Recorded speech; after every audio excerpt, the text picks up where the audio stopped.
Hey, it's Mark Ferguson here with Invest for More. We're standing outside a house flip we just purchased last week, and the owners had a couple days to move out, and they are out. So this is a house with a lot of room for profit, but needs a lot of work.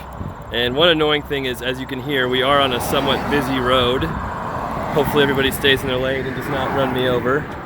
But the property has a lot of potential. It's good size, and we got it for a good price. But we have 18 flips going right now, and we'll actually have 19 at the end of this week as we buy another one. And hopefully we have a couple more under contract to sell, but that might be a little while. So hopefully those are done soon. This one we got from a wholesaler. So we've gotten a ton of houses from wholesalers this year. It's just been crazy. I think we've got 8 different wholesalers sell houses this year and sell us houses. Last year I think we had 1 or 2. So this property has hardwood, has a huge living room, has a big addition off the back, so it's a good size house, but it needs a ton of work. It was purchased for $180,000, and people always ask how we buy so many houses from wholesalers, and we have a lot of contacts, a lot of people who I've talked to for years who never, nothing ever worked out, but then all of a sudden they get a good deal, we end up buying one. We always keep in contact with them, always try and stay in, good graces, don't burn bridges with people. But the wholesaler had us show up with a few other people, said, hey, first person that says they want it, get it. So we looked at it in about 5-10 minutes, said we're good, we'll take it, and went from there. But we're thinking the ARV, or after repaired value, on this property is going to be $300,000 probably. It's big. We actually have 4 houses right in like a 5-block radius here in Loveland, Colorado, this being the newest one. But we'll spend at least $50,000 or $60,000 probably on paint, flooring, windows, doors, bathrooms, kitchen, roof, some landscaping work, and some other stuff. So a lot to do here. You can see these windows are some of the worst we've seen. Well, it's actually, you can see all the mold and just rotting away. So obviously have to do that. Has a few cool built-ins. We seem to have quite a few houses like that lately. The cool little arch, stuff that's kind of interesting, but in the long run usually doesn't make it sell for a whole lot more. Sometimes it does. Kitchen, it's right here. So this, we'll have to spend quite a bit of money on, but it has, a separate little eating nook, has a big enough living room where you can have a dining room table in there. So no, people are always saying how a lot of our houses are so small and they don't have a dining area. Well, if you want affordable, cheapest houses in the areas, sometimes you have to sacrifice things like that, and you can't have everything you want. But this we'll do new cabinets, new counters, new lights obviously in here. We'll close off that window most likely, because we might have a plan in there. Nikki and I just walked through it and she had an idea, so I'll talk about that here in a second. Here's the laundry room, which is big, good size, and we might just put a door right there. I'll tell you why here in a second.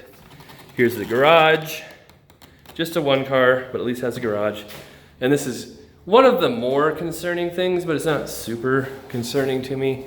I think they had a little fire in here, and so we'll have to get that all checked out, and we'll have to redo the roof anyway and replace a few of these trusses, or sister them.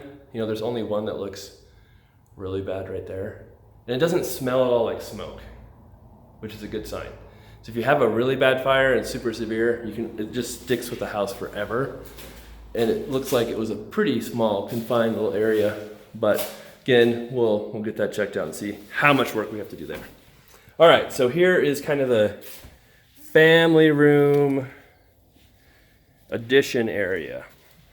And you can see this was the outside of the house before, the doors coming out, and they added on this whole outside part, windows, everything, kind of a weird little area back there. So what Nikki was saying is we could try to make this an option for a master bedroom. because you have your big living room right there.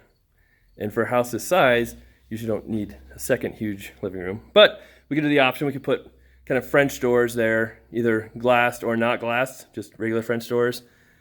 Kind of close off, you know, that laundry room area. Leave that as your sitting room area. Close that window off. And then make this back here, which is actually supposed to be the third bedroom, your giant walk-in closet. And it also has a weird window to the other bedroom, which we would take out and close off. A lot of these windows we don't need. This window right here, you know, giant window looking into like your sort of closet, like we don't need that. Can take that out, you know, patch the siding outside, save us money in windows. So with the master, you would also have your bathroom right here, which is not amazing. It's a little tight. It goes into the second bedroom there too, which we already saw, which is weird. So we don't need that. Here you can see the outside of the house right there. Put in a better shower, bigger shower, kind of reconfigure it a little bit, and all of a sudden you have not a huge master, but a master bath, huge closet, really big master here. And if someone wanted it with the French door option there, you could still use it as a living room, living space if you didn't want it to be a master bedroom. So that's one thought. We'll see what we end up doing. The back, this property has a huge yard. That's one nice thing about it. It's been taken care of really well, as you can see.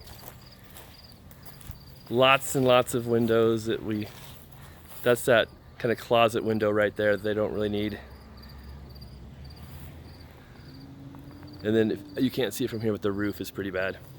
So one nice thing besides the giant yard has an extra little shop thing. So one time you can tell this is a garage.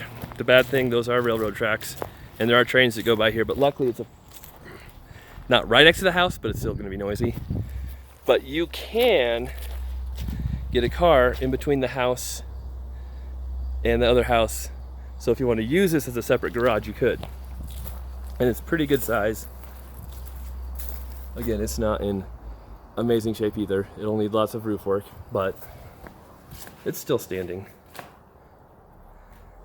And it's got a concrete floor.